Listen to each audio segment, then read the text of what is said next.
everybody, it's Pastor Chris Mays from New Life Fellowship, and I just want to say welcome to another session of Finding Jesus. This is a continuation of a class we started previously. The first 6 videos are available on our YouTube channel under the Finding Jesus playlist.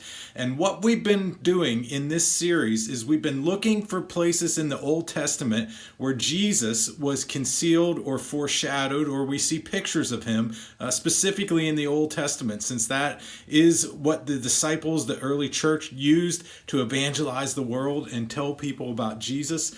So we've been digging into that, looking for where we see Jesus in the scriptures.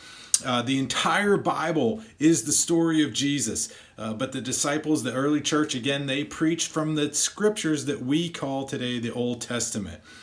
There was an example one time. Philip was walking along the road and he heard an Ethiopian eunuch sitting in his chariot reading from the scroll of Isaiah, and he went up to him to ask him if he wanted to know what he was reading about, if he wanted to understand it, if he wanted to be enlightened as to what the actual picture was.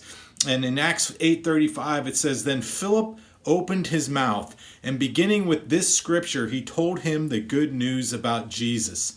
That was what the Ethiopian was reading from, was what we would call Isaiah 53 today. And the passage that Philip started with just happened to be referring to a sheep being led to slaughter. And the message that Philip shared with him was about Jesus being our Passover lamb, our deliverance, the sheep that was led to slaughter for us. And it caused the man to believe, and he was baptized in that moment. As we read the Bible, we should always be looking for things that point us to Jesus or that reveal him, so we can see him and share him with the world. During this session, up till now, we've worked our way through the book of Genesis. We were partway through Genesis. Last session, we looked at Abraham and stories and pictures of Jesus that his life contained. Some of the next major figures in the book of Genesis are Isaac, Jacob, and Joseph. I may circle back to those, but I really wanted to jump ahead and share some pictures that we see in the life of Moses. So we're going to see some pictures from Moses' life itself, from the journey that the Israelites took in the desert, and just from some of the observances and rituals of the law and the construction of the tabernacle that happened under Moses' direction. We did talk about the temple previously in one of the sessions, touched on the tabernacle a little bit. That was the tent they built in the desert to carry the presence of God before the temple was built. So we'll get to all of those from the life of Moses and the perspective of what he did and how it represented Jesus to us. So at the very beginning of Moses' story in the book of Exodus, Joseph had passed away. Joseph was a very important person in the life of the Egyptian hierarchy. The Pharaoh loved him, trusted him, and asked him to bring his family to live there. But over time, after Joseph died, a new king rose up who didn't know who Joseph was, who didn't have that relationship. He didn't remember who Joseph was or why he came to power, why they venerated him.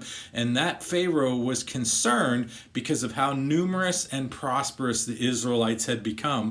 So in order to quash the Israelites, to keep them from gaining more power and becoming more numerous and prosperous, he ordered that all of the newborn baby boys that were born to the Israelites would be killed. First, he asked the Jewish midwives. He said, hey, when the women are in labor, if they have a girl, let her live, but if they have a boy, kill him and destroy it. And obviously the Jewish midwives who feared God wouldn't do that. They wouldn't let that happen under their watch.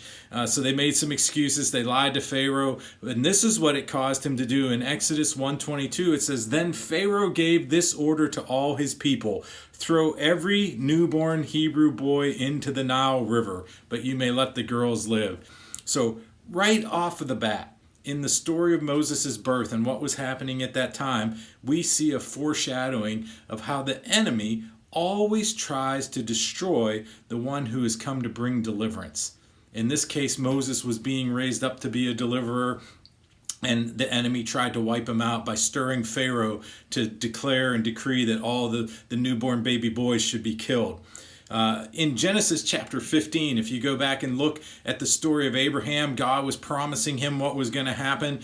God literally told Abraham that his people would be enslaved and in bondage for 400 years, that they would serve another country. So the people that were living at the time when Moses was born, if they were remembering the prophecy given to Abraham, if the Egyptians had studied it or remembered it all, they knew that this was about the time when the people were going to be freed from bondage, that there was going to be a deliverer coming to help them, to hear their cries and to set them free. And I guarantee you the enemy knew this as well. The devil hated God's people, wanted to destroy them, and there would have been a timing in the prophecy that was given to Abraham that they knew this is about the time. It's been 400 years. There's a deliverance about to take place. And to try to cut that deliverance off, to stop it before it even started, the enemy stirred Pharaoh to destroy all the baby boys born in Egypt.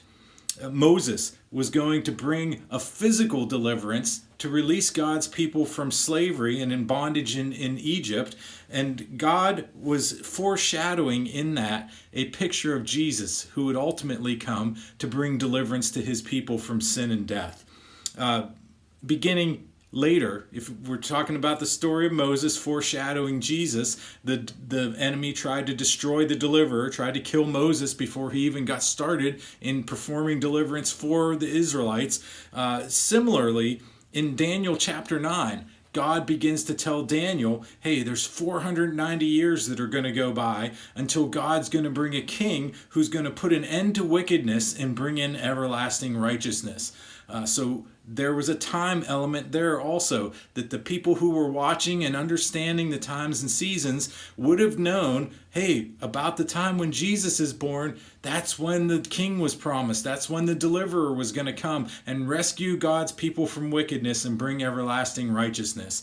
Most likely, the most common explanation is that the wise men who showed up after the birth of Jesus were probably descendants of Daniel, who had been watching the times and the seasons. They knew that it was about time for the deliverer to be born. And I believe the devil, the enemy, knew that there was also a prophecy about deliverance coming. And just like he stirred Pharaoh to try to kill Moses, to put to death all of the baby boys that the Egyptians were seeing born to the Israelites, he stirred the heart of Herod to try to kill Jesus as a baby. In Matthew 2:16, it says, Herod was furious when he realized that the wise men had outwitted him, because they went home a different direction than they came. They didn't tell Herod where the king was born. It says, Herod was furious when he realized the wise men had outwitted him. He sent soldiers to kill all the boys in and around Bethlehem who were 2 years old and under, based on the wise men's report of the star's first appearance. So right off the bat, in the life of Moses, we see a parallel or a picture to the life of Jesus. Right as a baby, a prophesied deliverer who was promised to come set the people free, was tried and attempted to be killed by the enemy before he even had a chance to start his mission. So right there at the very beginning of Moses' life, we see a picture of Jesus being concealed there. When Moses was first born, they hid him for about 3 months in his parents' household. But in Exodus 2, verse 3, it says this, when she could no longer hide him, this is Moses' mother, she got a basket made of papyrus reeds and waterproofed it with tar and pitch. She put the baby in the basket and laid it among the reeds along the bank of the Nile River. Man, we already covered some pictures of Jesus from the life of Noah in an earlier session, but similar to the way that Noah waterproofed the ark with pitch, Moses' mother created an ark for him. If you study it out, that word to pitch something, to coat it with the tar, is where we actually get the word atonement. And so Moses was laid in this basket, just like Noah was in an ark and made it waterproof with the pitch and the tar. Moses' mother pitched the papyrus reed basket and placed it in the water. Just like Noah's ark was, this basket Moses was placed in is another picture of the gospel, or at a minimum, a picture of water baptism.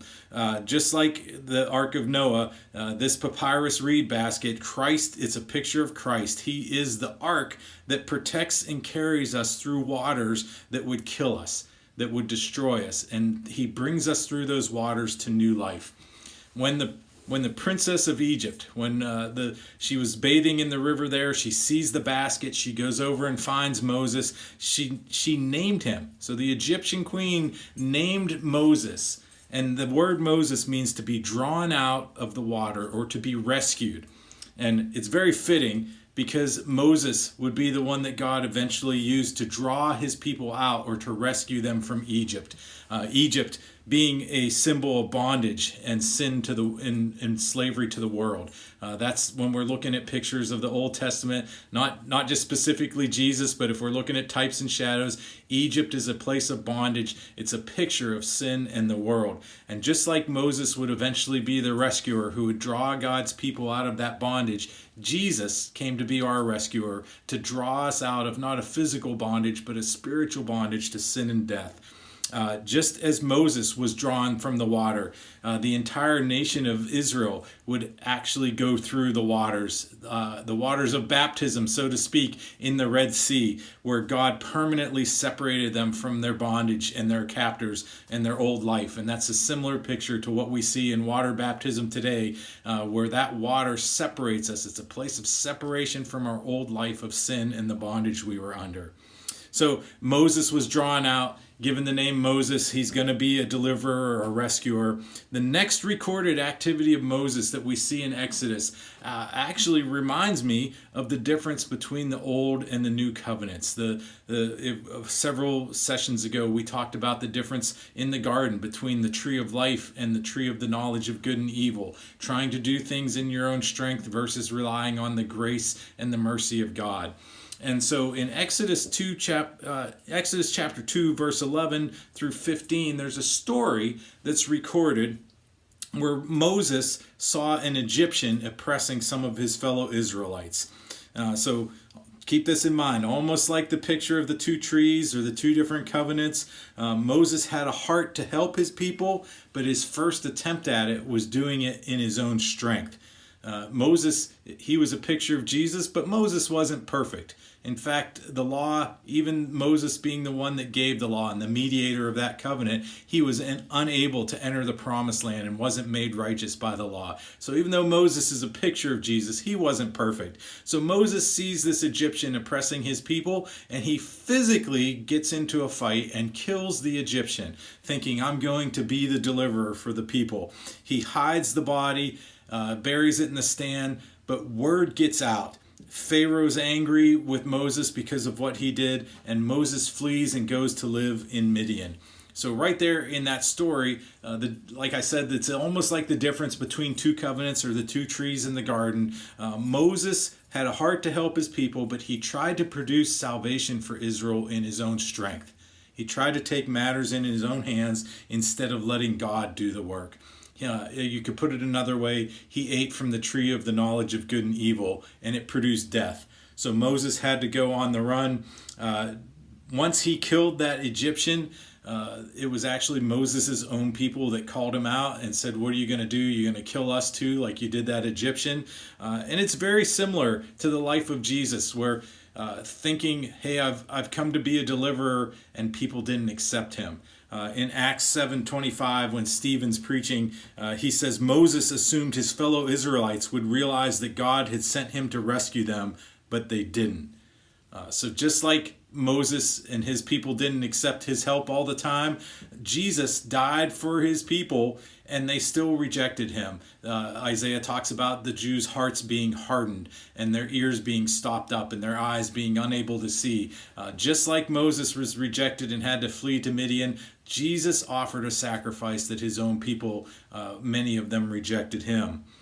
So Moses goes down to Midian. When he gets there, he sees the daughters of Jethro, the high priest of Midian, trying to get water for their flocks. And this is what it says in Exodus 2:17.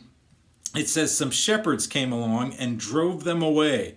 But Moses got up and came to their rescue and watered their flock.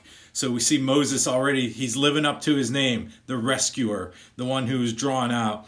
And just in that verse, in that passage of thinking about Moses going over and rescuing those daughters of the priest to help them water their sheep, there's a picture of Jesus in there. It's a small and a quick one, but it is a picture of him. Just like when Jesus came. So here we have the daughters of Midian. The shepherds are oppressing them and driving them away from the well where there's water to drink that will bring life. When Jesus came on the scene, the people who were supposed to be the shepherds, the teachers of the law, the religious leaders, they were driving people away and keeping them from the very place that was supposed to bring them the water of life. In fact, Jesus, he told the teachers of the law, the Pharisees, one time in Matthew 23:13, he said, "What sorrow awaits you teachers of religious law and you Pharisees, hypocrites, for you shut the door of the kingdom of heaven in people's faces. You won't go in yourselves, and you don't let others enter either." So just as Moses had to deliver Jethro's daughters from evil shepherds that weren't doing their job, they were actually keeping people from the well where they could receive the water of life. Jesus came, the water of life himself, and delivered his people from the evil shepherds that were oppressing them, that were keeping them from knowing God, that were putting a burden upon their backs that was too heavy to carry and that they themselves didn't carry. So right there in that first picture, as soon as Moses gets to Midian, we see a picture of Jesus being the one that rescues us from the evil shepherds who keep us from knowing him. So Moses continued to live in Midian. While he was there, the Pharaoh that was so angry with him, the one that he was running from because he had killed that Egyptian, that Pharaoh passed away. He died, and the Hebrews were still being oppressed.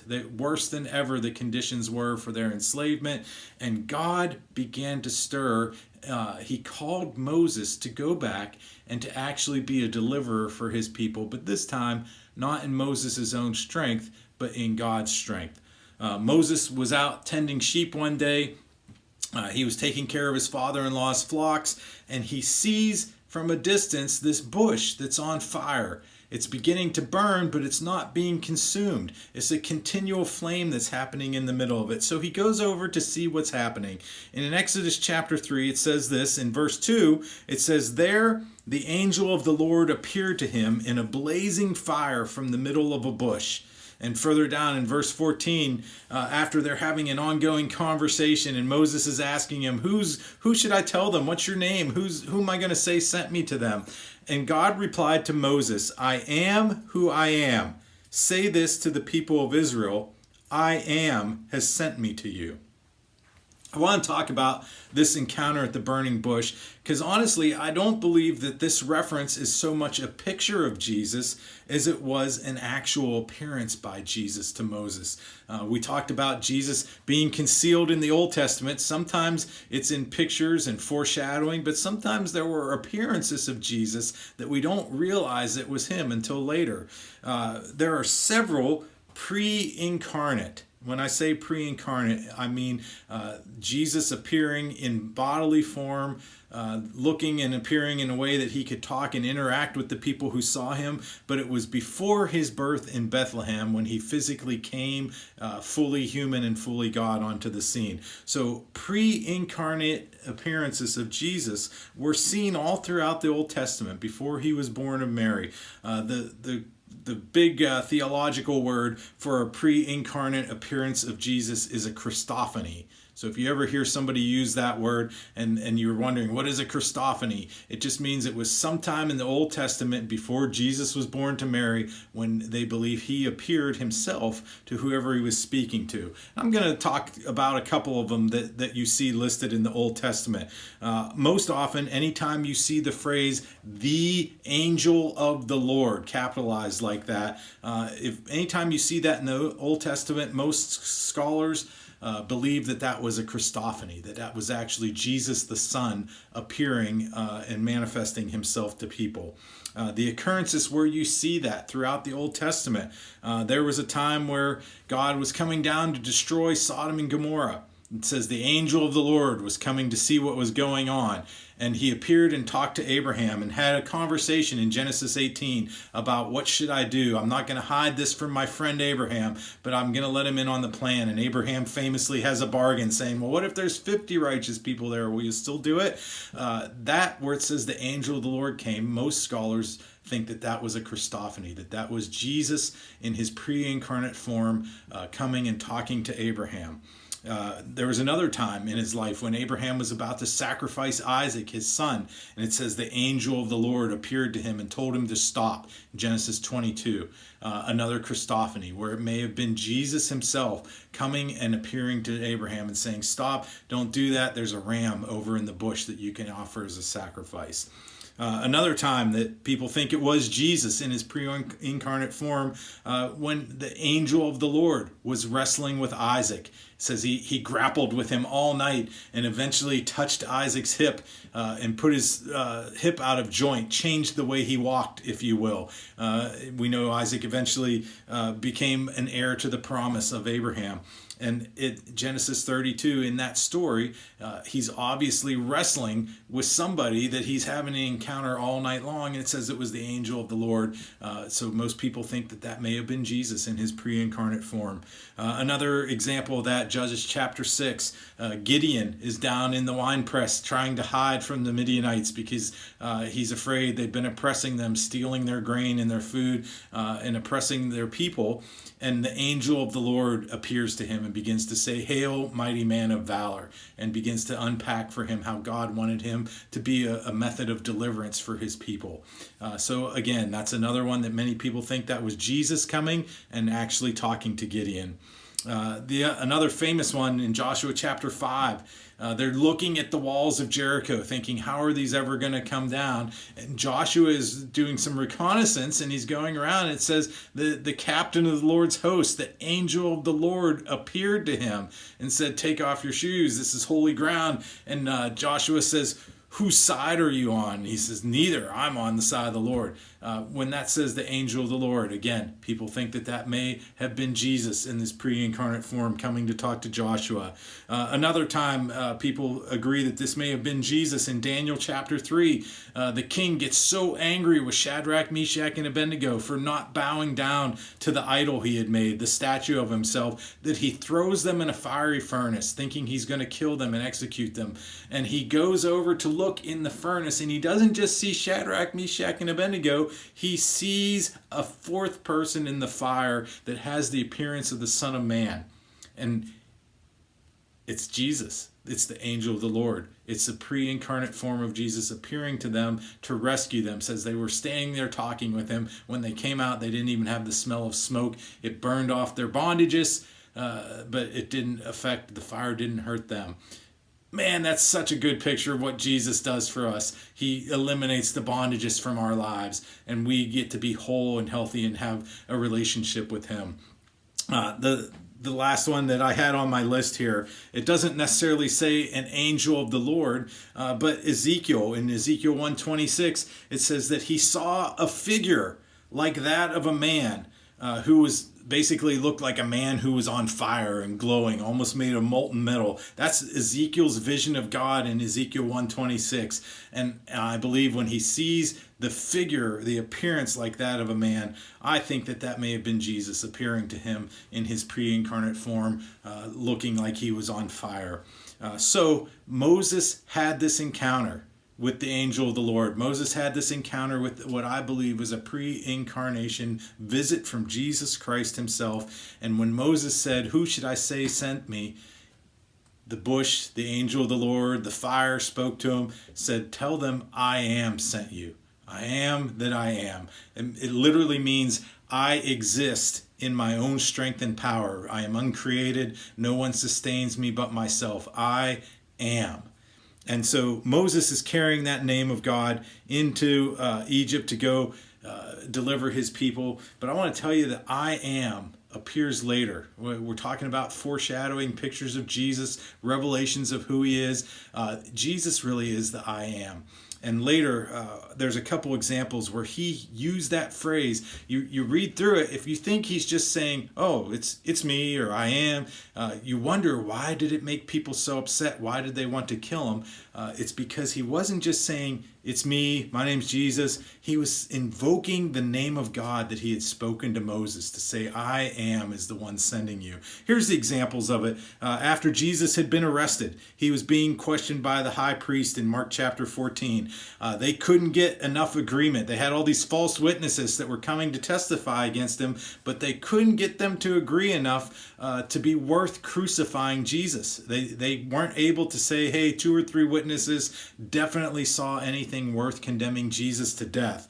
And the high priest at one point stops everything and he demanded that Jesus plainly answer him, "Are you the Messiah?" And in Mark 14:62, it says this, Jesus said, "I am. And you will see the Son of Man seated in the place of power at God's right hand and coming on the clouds of heaven." After he said this, the high priest said, "We don't have any more questions. We don't need any more witnesses. We've heard it from his own mouth. That's enough to sentence him to death for blasphemy." What's blasphemy? It means you claimed to be God. It was against the Jewish law. You couldn't claim that you were God. It was punishable by death. And so when Jesus says, "I am," he's not just answering, "Yeah, it's me. I'm saying I am who you're asking me about." He was saying, "I am. My name is the I am, and you're going to see me." When he talked about coming on the clouds of judgment and being at the right hand of God, he wasn't talking necessarily about his second coming. That was a judgment phrase. That's too much to unpack right now, but there's several references in the Old Testament where it talks about God coming on the clouds, and that was a phrase that they used for judgment coming upon a nation. And so when Jesus says, "I'm the I am," and you're going to see judgment come upon your house, it made them so angry they said, "We don't need any more witnesses. He's worth killing. Let's sentence him to death." There was another time Jesus was talking to the woman at the well. She was asking him questions. "Hey, what do you think it says? I know that the Messiah is coming. He's going to answer all our questions when we get here. Where should we worship? Is it this mountain or that mountain? Is it going to the temple?" And I know that he will answer all our questions. And this is what it says in John 4:26. Then Jesus told her, "I am the Messiah." And I don't think he's just saying, "Hey, I'm the anointed one. I'm the one you've been waiting on." He was invoking I am. He was saying the one that Moses talked to in the bush, the one that your fathers have been worshiping on this mountain or that mountain, the one you've been arguing about, it's me. I am the I am. There was another, I have this as a note. When you study that in John 4:26, there are some scholars say that you could also translate that verse as the I am is speaking to you right now. So when she heard Jesus say, "I am," she knew she was having a conversation with the Son of God. Later, the disciples were in a storm and Jesus came walking out on the water. They were scared. They thought they were going to be swamped under. And in John chapter 6, verse 20, it says, "But he called out to them, 'Don't be afraid. I am here.'" Literally, if you study those words that are translated in that verse, literally he was saying, "Fear not, I am."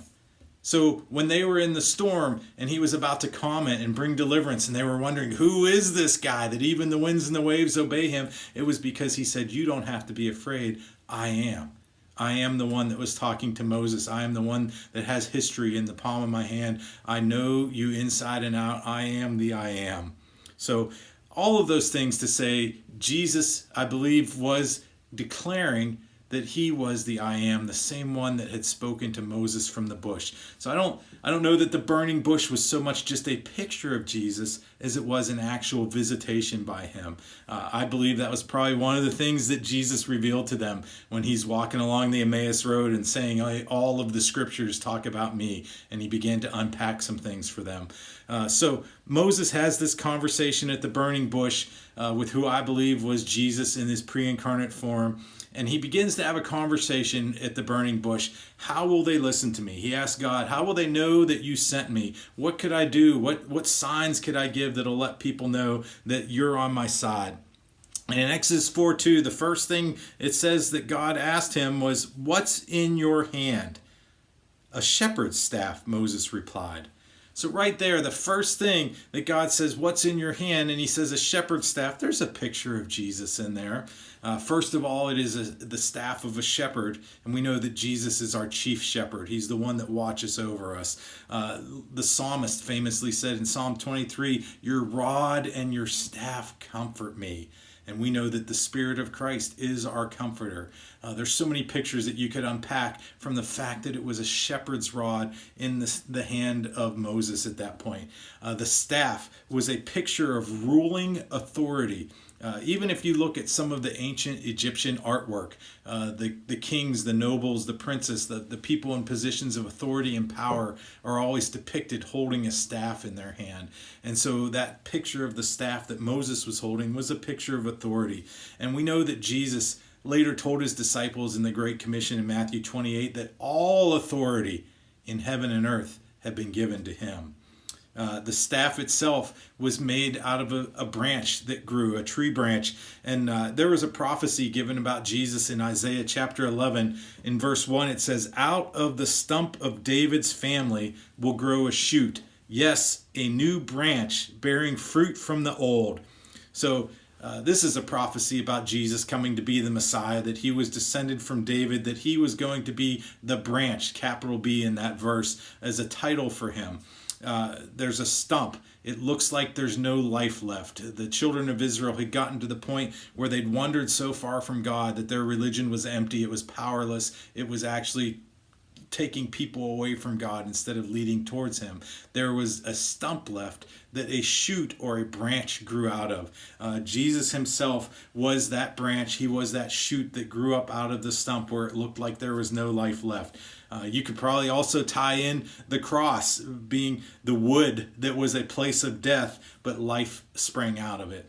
And so here's this staff, here's this branch. It was a picture of the prophecy of Jesus, even that he was going to be the branch that would have all the authority. Even Jesus told his followers in John 15:5, he said, "Yes, I am the vine and you are the branches. Those who remain in me and I in them will produce much fruit. For apart from me, you can do nothing." I read that verse and very similar to the way that Jesus was the light of the world, and then he turned around and told his disciples, "You are the light of the world. You can't be hidden under a bowl." Very similar to that thought. Jesus, the branch himself, turns around to his followers and says, "I'm the true vine, but you also are branches now. You have authority from me. You have life flowing from me to change and to impact the world around you." So that was a picture of him giving his authority to us. So first thing, when Moses says, "How are they going to know you sent me?" God begins to talk about the shepherd's staff that's in his hand. I'm not going to get too far into all of them, but as Moses is holding the staff, here's a few more thoughts on that staff and then the other things that God told him he would do. In Exodus chapter 4, he tells Moses to take his staff, and this is what it says in verse 3, chapter 4 of Exodus, "Throw it down on the ground," the Lord told him. So Moses threw down the staff and it turned into a snake. Moses jumped back. Then the Lord told him, "Reach out and grab its tail." So Moses reached out and grabbed it, and it turned back into a shepherd's staff in his hand. So another thing about Egyptian culture, besides the staff, snakes symbolized power and authority in Egyptian culture. There was something about snakes that they believed, whether they were worthy to be venerated or they just symbolized that power and authority. You always saw the guy with the two rods and the snake twirled around him. The snakes were symbols of power and authority. And when God tells Moses, "Throw that staff on the ground," it becomes a snake. It's a picture that true authority and power only comes from the chief shepherd. That there's something about when we begin to use the staff that he's given us, when we begin to be the branches that are connected to the vine, it turns into true power and authority. We know that when Moses finally goes to Egypt, I'm not going to get into all that this week. We're going to do part 2 of Moses next week. But when Moses goes to Egypt, the magicians, the court magicians for Pharaoh, they were able to also turn their staffs into serpents, into snakes. But it says that Moses' staff, Moses' serpent, that was a staff that transformed, it devoured the other snakes. There was a falseness. There was a invalid authority and power that the magicians possessed, but because Moses had the staff from the true chief shepherd himself, it was able to consume the works that the magicians did. We'll talk more about snakes next time. and what they represent, or how you could even tie that into a picture of Jesus. We're going to look particularly at what happened when they were in the desert and Moses made a serpent out of bronze. So there's a tease for next time for that. But besides the staff in his hand, the shepherd's staff, the other signs that God told Moses he was going to perform included healing of a disease. There was one point where God told Moses, put your hand inside your cloak, and when he pulled it out, it had a skin disease. It was leprous, and then he put it back into his cloak and it was made whole again. The other thing, so that was healing. So there was a shepherd's staff, there was healing that was going to be a sign, and then he also told Moses, take some water from the river and pour it out on the ground and it will become blood. That was going to be a sign that Moses had been sent by God. And I just think those are amazing pictures because here we have the wood, maybe the wood of the cross, the blood of Jesus that produces healing. You could tie all three of those thoughts together. Those were the three things. Obviously, later in the story, there were some plagues that were sent. God did some other things to reveal his power to Pharaoh to try to get the people out of Egypt. But the initial three things that God told Moses, these are the things you're going to do to prove that I sent you. We're having the staff of the shepherd in his hand, that wood, the water being poured out and turned into blood, and the healing of the disease that was going to be produced for Pharaoh to see as a sign that God came. So that's where I want to end this week. That's only part way through the story of Moses, but I feel like that's a good start. Next week we're going to get into part 2 of Moses. We're going to see signs of Jesus and pictures of Jesus that are foreshadowed in the Exodus story coming out of Egypt. The whole gospel account can be summarized, and it's a picture of a new Exodus that we'll look at next time. We're going to see a couple more highlights from Moses' life, the person himself. How did Moses represent Jesus? And some things that happened in the journey through the wilderness that are pictures of Christ. But right now, I just want to pray and bless you and thank you for watching this week. So, Father God, we thank you that you wrote your story for the ages and concealed it even in the Old Testament scriptures, and you revealed it to us who live on this side of the cross. God, we thank you for Jesus, for his life that saved us and cleansed us. We thank you for the pictures that we see that were written as examples and signs to us to help share the gospel, to get even the church rolling, so that people who were familiar with those Old Testament scriptures would know that Jesus is real because of his story that was contained in those verses. God, we honor you for that. It's such an amazing plan. You're so full of wisdom of how you did it. Thank you for continuing to speak to us and encourage our hearts as we seek to see Jesus in the pages of his story. And just bless the hearer today, and let them be refreshed and encouraged by your presence. In Jesus' name, amen. Amen. Thank you guys for watching, and I'll see you next section.